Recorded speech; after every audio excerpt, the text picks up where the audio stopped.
Hola otra vez, soy Vitalino Ajanel, miembro de la Facultad de Teología de la Universidad Jesuita Rafael Andívar, campus de Quetzaltenango, Guatemala.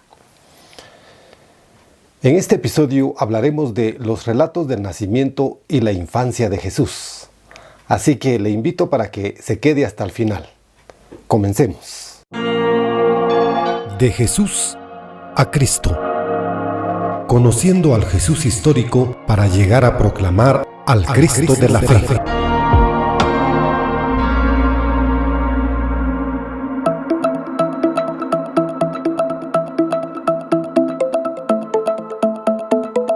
Sigamos conociendo al Jesús histórico.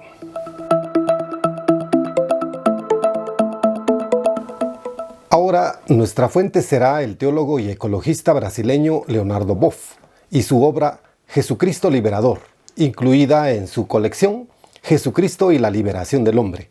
También nos apoyaremos en José María Castillo y su libro Humanizar a Dios.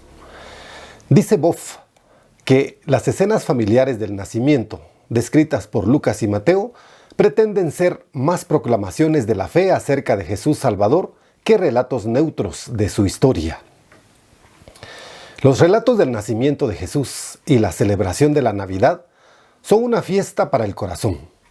En el establo, ante el pesebre, con el niño entre el asno y el buey, la Virgen y San José, los pastores y las ovejas, la estrella, las artes y las profesiones, la naturaleza, las montañas, las aguas, el universo de las cosas y de los hombres, se congracian y reconcilian frente al niño.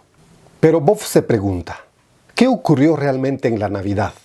Ya que lo escrito acerca del nacimiento de Jesús se hizo después de su muerte y resurrección, cuando ya existía toda una reflexión teológica sobre Jesús, o sea que al final apareció el comienzo.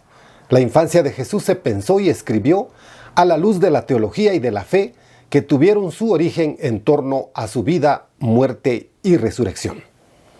Por eso sigue diciendo Boff que una pregunta preocupó muy pronto a los apóstoles. ¿En qué momento de la vida de Jesús lo constituyó Dios, Salvador, Mesías e Hijo de Dios? La predicación más antigua responde en la muerte y en la resurrección, como lo vemos en 1 Corintios 15, 3, 8 y Hechos de los Apóstoles 10, 34, 43. Y cada uno de los evangelistas tiene su respuesta. Marcos, que escribió su evangelio hacia los años 67-69, afirma que con el bautismo de Juan, Jesús fue ungido por el Espíritu Santo y proclamado Mesías y Liberador. El evangelio de Marcos realmente no narra ningún relato de la infancia de Cristo, sino que comienza con el bautismo de Jesús. Mateo, que elaboró su evangelio hacia los años 80-85, responde: Jesús es desde su nacimiento el Mesías esperado. Aún más, toda la historia de la salvación desde Abraham se dirige hacia él. Así lo relata en su genealogía de Cristo, contenida en el capítulo 1, versículos del 1 al 17. Lucas, que escribió su evangelio hacia la misma época, da un paso adelante y dice: desde el nacimiento, en la gruta de Belén, Jesús es el Mesías y el Hijo de Dios. Y no solo la historia santa de Israel desde Abraham se orientaba al nacimiento de Jesús en la gruta, sino toda la historia humana desde Adán. Y escribe otra genealogía que encontramos en el capítulo 3, versículo 38.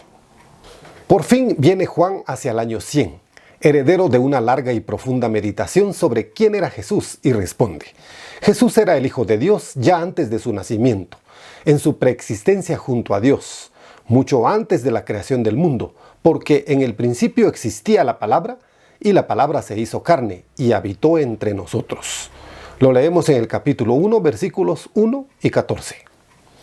Con Boff es evidente que cuanto más se medita sobre Jesús, más se descubre su misterio y más nos remontamos a sus orígenes. El sentido teológico de los relatos de la infancia no reside en narrar hechos del nacimiento de Jesús, sino a través del ropaje de narraciones plásticas y teológicas, en anunciar a los oyentes de los años 80-90 quién es y qué es para la comunidad de los fieles Jesús de Nazaret. Por tanto, más que la historia, debemos buscar el mensaje de la fe. Por su parte, José María Castillo cuenta: Jesús nació 7 o quizá 6 años antes de lo que la gente piensa, porque en nuestra cultura el tiempo se empezó a contar a partir del nacimiento de Jesús. Pero el primero que calculó el año en que nació Jesús, un monje antiguo llamado Dionisio el Exiguo, se equivocó en 6 o 7 años. Se suele decir que Jesús nació en Belén, un pueblo que está cerca de la capital, Jerusalén. Lo encontramos en Mateo 2:1, Lucas 2:4-7, Juan 7:42. Pero ahora hay quienes piensan que lo más probable es que nació en el pueblo donde vivía su familia, Nazaret. Porque según parece, lo de Belén es una cosa que contaban los primeros cristianos para indicar que Jesús provenía de la familia del rey David, que era de Belén. Esto lo podemos leer en Romanos 1:3-4, Marcos 10:47, 12, 35-37, Mateo 9:27, Lucas 3:31, Juan 7:42. Además, a Jesús le llamaban el Nazareno. Lo encontramos en Mateo 21:11, 26:71, Marcos 1:24, 10:47, 14:67, 16:6, Lucas 4:34, 18:37, 24:19, Juan 18:5, 7, 19:19, Hechos 2:22, 3, 6, 4, 10, 6, 14, 22, 8, 26, 9. Y a los primeros cristianos los llamaban la secta de los nazarenos. Lo encontramos en Hechos 24:5. Todo esto parece indicar que Jesús había nacido efectivamente en Nazaret. Volviendo a Leonardo Boff, notamos que este teólogo destaca el anuncio hecho a los pastores y explica su significado. Los pastores son teológicamente los representantes de los pobres, a los que se anuncia la buena nueva y para quienes Jesús fue enviado. Lo encontramos en Lucas 4:18. Los pastores constituían una clase despreciada y por su profesión eran impuros ante la ley. Pertenecían al grupo de los que no conocían la ley, como decían los fariseos. Pero como Lucas señala varias veces en su evangelio, Cristo fue enviado con preferencia a estos asociales y religiosamente marginados. A ellos se les comunicó por primera vez el alegre mensaje de la liberación. Este autor concluye que los evangelios, especialmente los de la infancia de Jesús, no son propiamente historia, son anuncio y predicación donde los hechos reales y los dichos de la Sagrada Escritura o comentarios midrásicos de la época han sido recogidos, reelaborados y puestos al servicio de una verdad de fe que quieren proclamar.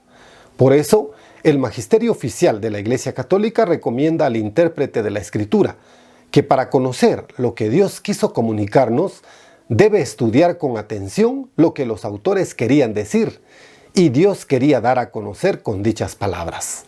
Hay que tener en cuenta los géneros literarios.